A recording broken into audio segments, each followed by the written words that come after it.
नमस्कार दोस्तों, welcome to Mahakal study.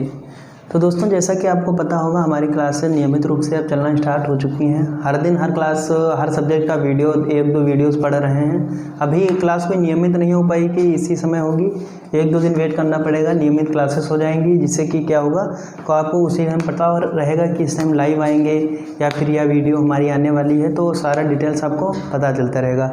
तो जैसा कि हम रीजनिंग की सुबह एक वीडियो डाल चुके हैं यूट्यूब पे, आप जाके देख सकते हैं। कोडिंग डिकोडिंग के बारे में बताया क्या होता है कोडिंग डिकोडिंग, और हमने बताया था कि इंटर की केमिस्ट्री और मैथ भी आपको मिलेगा। तो केमिस्ट्री में आज हम सबसे बेसिक चीज़ लेकर चल रहे हैं। ये इंटर वालों के लिए, हाई स्कूल वालों के लिए, 9th वालों के लिए भी इम्पॉर्टेंट है। जैसे कि आप केमिस्ट्री अगर पढ़ना चाहते हैं तो सबसे मेन चीज़ होती है पीरियोडिक टेबल, यह कि आवर्त सारणी होती है। तो आवर्त सारणी क्या होती है, आवर्त सारणी किसने खोज करी थी, आवर्त सारणी की क्या होती है, आधुनिक आवर्त सारणी, पुरानी आवर्त सारणी आपकी भी है। तो सबसे पहले हम बताना चाहते हैं कि आवर्त सारणी होता क्या है। आवर्त सारणी की खोज किसने करी थी? आपने मेंडलीव का नाम सुना होगा। 1869 ईस्वी में आवर्त सारणी को उन्होंने क्या कहा, मेंडलीव ने ये कहा था कि परमाणु परमाणु भार जो है, जो तत्व होते हैं उनको परमाणु भार के आधार पर आवर्ती फलन रखा था। मतलब नियमित एक पुनरावृत्ति होगी कि जैसे कोई तत्व है तो नियमित आधार पर उसके गुण मिलते जुलते रहेंगे। और उसके बाद में हुआ कि ज़्यादा हम टाइम नहीं लेंगे, दूसरा जो है मोजले ने 1913 में मोजले जी कहने लगे कि ये इसमें जैसे कि इसमें दिक्कत आ गई, कई सारी चीज़ें, हाइड्रोजन का कोई निश्चित स्थान नहीं हो पाया, समस्थानिक संभारिक इनका भी कोई वैल्यू मतलब, और लिंथेनाइट एक्टिनाइट को भी अलग रखा गया, यानी कि F ब्लॉक। तो कई सारी दिक्कतें, इसीलिए संशोधित आवर्त सारणी दोबारा से मॉडर्न जो दोबारा से बनी आवर्त सारणी 1913 में कुछ फेरबदल हुए। फेरबदल ये हुआ कि मेंडलीव ने कहा था कि परमाणु भारों के आधार पर रखा जाएगा तत्वों को, और उसके बाद मोजले ने कहा कि परमाणु क्रमांक होगा वो सही रहेगा, जिससे कि जिसकी जगह नियमित है वो आवर्त सारणी में उसको जगह मिल पाएगी। तो इतना आपको क्लियर हुआ होगा। सबसे पहले हम बात करते हैं कि आवर्त सारणी में कितने आपके वर्ग होते हैं और कितने आवर्त होते हैं। देखिए, इधर से इधर की ओर जो चलते हैं वो आवर्त होते हैं, और ऊपर से नीचे देखिए वर्ग बन रहा है कि नहीं, आप ऐसे याद रखिएगा। जैसे कि ये वर्ग बन रहा है, ये वर्ग बन रहा है, तो इधर के साइड जो ये हो रहा है, ये क्या है, आवर्त है या वर्ग है? भाई वर्ग है कि नहीं है? तो 7 आवर्त रखे गए हैं और 18 वर्ग रखे गए हैं। क्या? 7 आवर्त और 18 वर्ग, यानी कि 1 2 3 4 5 6 7 7 क्या है, ये आवर्त हैं, और ये क्या है, 18 वर्ग हैं आपके। तो इतना आपको क्लियर हुआ होगा। तो मेंडलीव की सारणी में आपको कुछ धातुएं भी मिलेंगी, मेटल्स मिलेंगे, कुछ आपको उपधातुएं भी मिलेंगी और कुछ अधातुएं भी होंगी। तो सबसे पहले हम बताते हैं कि ब्लॉक के आधार पर इनको बांटा गया है, SPDF 4 ब्लॉक होते हैं, आपको पता होगा। सबसे पहले इसकी बात कर लेते हैं। ये जो 2 हैं इधर के, ये क्या है, ये देखो ब्लॉक का मतलब आप समझते हैं। जैसे कि इलेक्ट्रॉनिक विन्यास आपने पढ़ा होगा, अगर इलेक्ट्रॉनिक विन्यास आपने पढ़ा भी होगा, इलेक्ट्रॉनिक विन्यास ये भी पता होगा इलेक्ट्रॉन कैसे भरे जाते हैं। तो सबसे पहले हम इलेक्ट्रॉनों के बारे में ये जानते हैं, जिनके जो जैसे कि कोई भी आपको कैसे पता चलेगा कौन सा S ब्लॉक का है, कौन P ब्लॉक का है, या कौन D ब्लॉक का है, या कौन सा F ब्लॉक का। तो इससे पता ऐसे चलता है कि जो इलेक्ट्रॉन, लास्ट इलेक्ट्रॉन जिस उपकोष में भरा जाएगा वही उस ब्लॉक का तत्व होगा।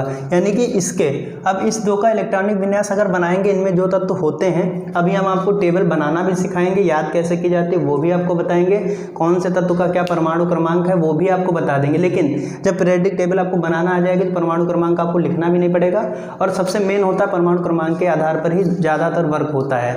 और आपको बहुत ज़्यादा इंपॉर्टेंट पूरे तत्व याद भी नहीं करने होते हैं, सबसे ज़्यादा 30 से 30 तक तत्व याद कर लेते हैं, इंटर उनका अच्छे से निकल जाता है। बाकी आप अगर तैयार करना चाहें पूरा भी तैयार करिए, आपके लिए आगे काम आएगा। तो मैंने क्या बताया, जिनका अंतिम इलेक्ट्रॉन जो है S उपकोष में भरा जाता है वो S ब्लॉक के तत्व होते हैं, और जिनका अंतिम इलेक्ट्रॉन जो है P उपकोष में भरा जाता है, यानी कि P में भरा जाएगा इलेक्ट्रॉनिक विन्यास के आधार पर, वो P ब्लॉक के तत्व होते हैं। और D ब्लॉक के तत्व जिनका अंतिम इलेक्ट्रॉन D ब्लॉक में भरा जाता है, यानी कि D उपकोष में भरा जाता है, उन्हें क्या कहते हैं, D ब्लॉक के तत्व कहते हैं, उन्हें ही संक्रमण तत्व भी कहते हैं। ठीक है दोस्तों, इसमें कई सारी चीज़ें और दी हुई हैं, जैसे कि ये हमारा क्या हो गया, ये इतना क्या हो गया, S ब्लॉक एलिमेंट। तो दोस्तों ये चीज़ आपको क्लियर हुई होगी। ये देखिए मैंने बताया 2, ये ऊपर के 2, ये 2 जो हैं इधर के 2 वर्ग, ये कौन से हैं? एस ब्लॉक, यानी कि एस ब्लॉक एलिमेंट। इन्हें क्या कहेंगे? S block element. आप समझ जाएंगे इतना कि इसे क्या कहते हैं? S block element. इतना आपको क्लियर हुआ होगा। इसके बाद में हम बात करते हैं, अब इसको डिनोट कैसे करते हैं। जैसे कि यहाँ पे अब ये आ जाते हैं, यहाँ पे सबसे पहले इसको समझ लेते हैं। ये आपको दिख रहा होगा जी कि इधर से जो पी ब्लॉक है 13 से लेके 18 तक, हमने क्या बताया? 18 वर्ग होते हैं और 7 जो होते हैं आवर्त होते हैं। आवर्त इधर की तरफ बढ़ते हैं, वर्ग नीचे की तरफ। ये वर्ग आपको बना दिख रहा होगा, ऊपर से आ रहा है ना वर्ग बनते हुए, इसी को वर्ग कहते हैं। तो ये जो इधर के होते हैं इन्हें क्या बोलते हैं? P block element. P block element, ठीक है। इतना क्लियर हुआ होगा, यानी कि पी ब्लॉक के तत्व।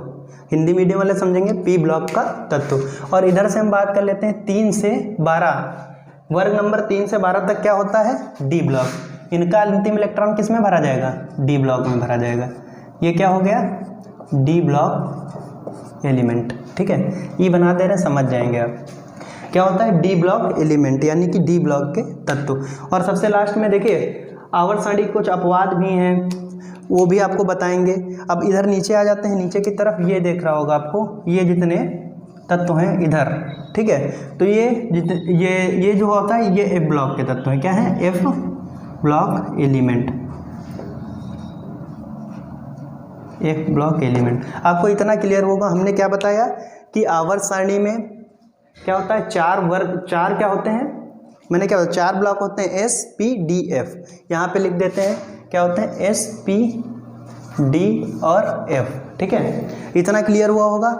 उसके बाद में हमने क्या बताया? 7 आवर्त होते हैं और 18 वर्ग होते हैं। तो सबसे पहले मैं बताया 2 आवर्त, यानी कि 2 वर्ग में क्या होता है? 1 और 2 में वो एस ब्लॉक के तत्व होते हैं। और आपके 13 से 18 तक, जो 13 से 18 तक वर्ग होते हैं पी ब्लॉक के तत्व होते हैं, क्योंकि इनका अंतिम इलेक्ट्रॉन जो है पी उपकोष में भरा जाएगा, तो ये पी ब्लॉक के तत्व हो गए।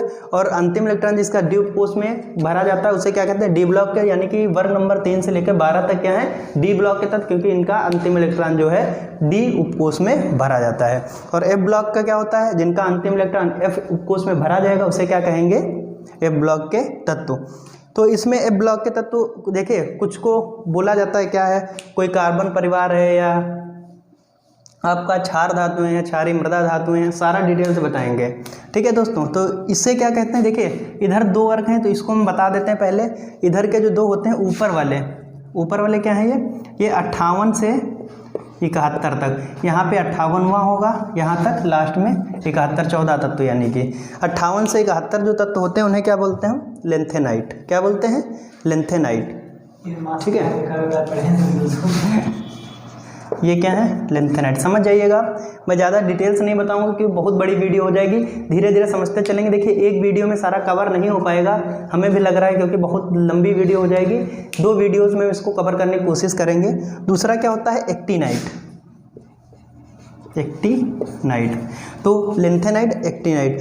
तो मैंने बताया 58 से 71 क्या हो गए? ये लेंथेनाइट हो गए। और एक्टिनाइट क्या होते हैं? 90 से लेकर 103, 90 से लेकर 103 जो तत्व है वहाँ तक क्या होगा? एक्टिनाइट होगा। क्या होगा? एक्टिनाइट होगा। तो इतनी चीज़ें आपको क्लियर होगी। मैंने क्या बताया?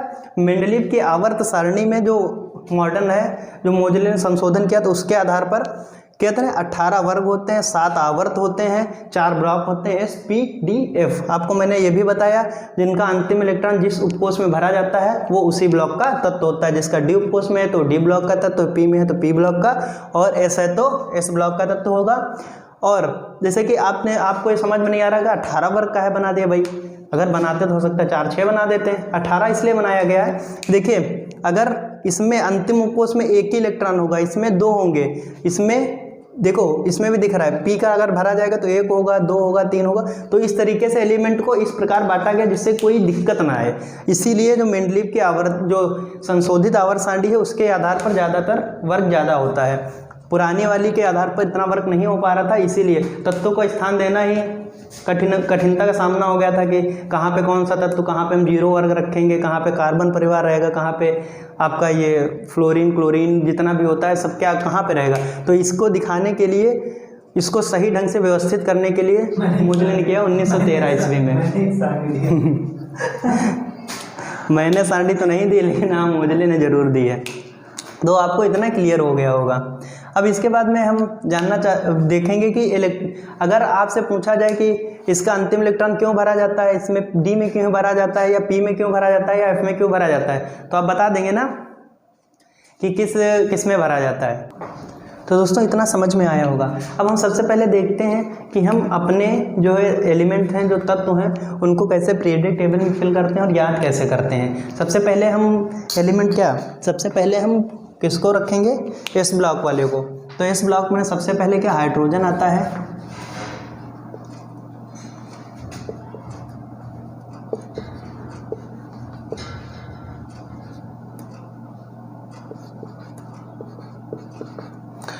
इतना आपको समझ में आया होगा कि हमने ये कैसे भरा है। लेकिन उसको याद करने का मेन तरीका देखिए, एलिमेंट के नाम तो आपको पता ही होंगे, आप तैयारी कर रहे होंगे, इंटर में होंगे या first year high school, element से नाम आपको अच्छे से पता होगा, ठीक है। तो इतना आपको क्लियर हुआ। अब इसको हम याद कैसे करते हैं, फर्स्ट वाले को, अगर फर्स्ट वर्ग को हमें याद करना है तो इसको हम एक तरीके से डिनोट कर देते हैं, जैसे कि हमने इसको मिटा दिया, ठीक है। सात है, आपको मैंने पहले ही बता दिया है, इधर लिख देते हैं 1 2 3 4 5 6 7। तो दोस्तों आपको कितना क्लियर हुआ होगा। देखिए ये हाइड्रोजन हो गया आपका सबसे पहले, उसके बाद लिथियम है, फिर पोटेशियम है, सोडियम है, फिर पोटेशियम, फिर रोबेडियम है। यहाँ पे ये क्रोमियम, अरे सॉरी गलती से हो गया, यहाँ पे क्या होगा CS यानी कि सीजियम, उसके बाद फ्रांसियम। तो इतना आपको क्लियर होगा। अब इसको याद कैसे करेंगे, तो इसको लिख लेंगे ऐसे, हली ने की रब से फरियाद, क्या फरियाद। तो याद करने का तरीका देखिए, एलिमेंट्स को नाम से डायरेक्ट याद नहीं होते, तो इस तरीके से हम याद करने की कोशिश करते हैं। देखिए इससे हली ने, देखो हली हो गया पूरा, ने की रब से फरियाद, तो इतना क्लियर होगा। इससे आपका क्या हो गया, एस से हाइड्रोजन हो गया, Li से लिथियम हो गया, उसके बाद में Na से सोडियम हो गया आपका, उसके बाद K से पोटेशियम हो गया, Rb से क्या हो गया रोबिडियम हो गया, उसके बाद में ये सीजियम, उसके बाद में ये फरियाद से फ्रांसियम। तो इतना दोस्तों आपको क्लियर हुआ होगा। सबसे पहले देखिए सबसे इम्पॉर्टेंट हमारे लिए क्या होता है, देखिए धातुओं में कुछ बहुत ज़्यादा, देखिए नीचे के इतने इंपॉर्टेंट नहीं, ऊपर के देखिए 1 से लेकर 30 तक, परमाणु क्रमांक जिनका 1 से लेकर 30 तक सबसे ज़्यादा यूज़ इन्हीं का होता है। सब चीज़ चाहे इलेक्ट्रॉनिक विन्यास ले लीजिए, चाहे कुछ भी क्वांटम संख्याओं में, हर चीज़ में सबसे ज़्यादा 1 से 30 तक लेकर यूज़ होता है। तो सबसे पहले हम 1 से 30 तक बहुत अच्छे से सीखेंगे, ठीक है दोस्तों। इतना क्लियर हुआ होगा आपको। तो हमने क्या बताया, फर्स्ट वर्ग में क्या बताया, हली ने की रब से फरियाद, यानी कि एस से हाइड्रोजन, लिथियम, ये सोडियम, पोटेशियम, रोबिडियम, सीजियम और फ्रांसियम। उसके बाद में नेक्स्ट बढ़ते हैं, ये आपको याद हो गया, हली ने की रब से यानी कि CS, फ्रांसियम, FR फरियाद। अब इस ब्लॉक में ही दूसरे पे आते हैं, यानी कि दूसरे वर्ग में हम कैसे भरेंगे। तो सबसे पहले आपका क्या होता है, बेरिलियम, Be, ठीक है। अब ऐसे याद करेंगे, बेटा मांगे कार, स्कूटर, बाप राजी, ऐसे हम याद करने का तरीका होता है। दूसरे वर्ग को हम कैसे याद करेंगे, बेटा मांगे कार, स्कूटर, बाप राजी। तो बी से आपका क्या हो गया, Be से हो गया बेरिलियम, Mg से मैग्नीशियम, Ca से कैल्शियम, Sr से स्ट्रांसियम, Ba से बेरियम और Ra से क्या होता है, पता नहीं है, बताओ तुम लोग क्या होता है Ra से, रेडियम होता है, क्या है रेडियम, ठीक है। तो हमने क्या याद किया, बेटा मांगे कार, स्कूटर, बाप राजी। दूसरे वर्ग में क्या है, बेरिलियम, मैग्नीशियम, कैल्शियम, ठीक है, स्ट्रांसियम, बेरियम और ए से रेडियम। ठीक है, इतना आपको क्लियर हो गया होगा। तो बढ़ते हैं, देखिए आपको इतना तैयार हो गया। इसके बाद में देखिए एक एक ब्लॉक को हम तैयार करेंगे। पहले हमने एस को तैयार किया है, उसके बाद में हम अब कहाँ पे आएंगे, पी ब्लॉक, यानी कि 13 से 18 तक। इसको हम सीखेंगे कैसे आपको करना है, यानी कि याद कैसे करना है और कौन कौन से तत्व होते हैं हम आपको डिटेल से बताएंगे। तो दोस्तों इतना आपको क्लियर हुआ होगा। हम यहाँ पे पीरियोडिक टेबल में सबसे पहले मैंने क्या बताया, सबसे पहले बनाया 7 आवर्त होते हैं, 18 आपके क्या होते हैं, 7 आवर्त होते हैं, 18 वर्ग होते हैं। कितने भागों में डिवाइड किया गया है, SPDF, यानी कि जिनका अंतिम इलेक्ट्रॉन एस कोष में भरा जाएगा उसे S ब्लॉक, D में भरा जाएगा तो D, F में भरा जाएगा तो F, उसके बाद में P में अगर भरा जा रहा है तो P कहेंगे। उसके बाद मैंने क्या बताया, याद करने का तरीका बताया। फर्स्ट ए वर्ग में क्या होते हैं, मैंने क्या बताया, हली ने की रब से फरियाद, हली ने की रब से फरियाद। ठीक है, इतना आपको क्लियर होगा। एस से हाइड्रोजन, Li से लिथियम, Na से सोडियम होता है, K से पोटेशियम, Rb से रुबिडियम और Cs से क्या होता है, सीजियम होता है और Fr से फ्रांसियम होता है। इतना क्लियर हुआ होगा। उसके बाद में हमने क्या बताया, एस ब्लॉक में ये भी आता है, Be से यानी कि बेटा, मांगे, कार, स्कूटर, बाप, राजी। इस तरीके से याद करने का तरीका है। अगर आप लिखना चाहें तो कॉपी पे नोट भी कर सकते हैं। Be से बेरिलियम होता है, Mg से मैग्नीशियम, Ca से कैल्शियम होता है और ये Sr से होता है स्ट्रांसियम, Ba से बेरियम होता है और ये Ra से ये रेडियम होता है। ठीक है, इतना आपको क्लियर हुआ होगा। तो दोस्तों उसके बाद में हमने कुछ और बताया था, 58 से 71 तक लेंथिनाइड होते हैं, 90 से 103 एक्टिनाइड होते हैं, उन्हें F ब्लॉक का तत्व कहा जाता है। तो दोस्तों आज के वीडियो में इतना ही बताएंगे, इतना तैयार करिएगा। नेक्स्ट डे आपको 3 बजे यही वीडियो आवर सारणी को फिर से हम बताएंगे कि देखिए 3 बजे आप वीडियो में जुड़िए। 3 बजे के बाद में जैसे कि ये वीडियो पड़ेगी, 3 बजे आपको कल इसकी जो जितना बचा हुआ वो कवर करेंगे, उसकी वीडियो कल 3 बजे आपको मिलेगी। ठीक है, 2-3 वीडियोज़ में।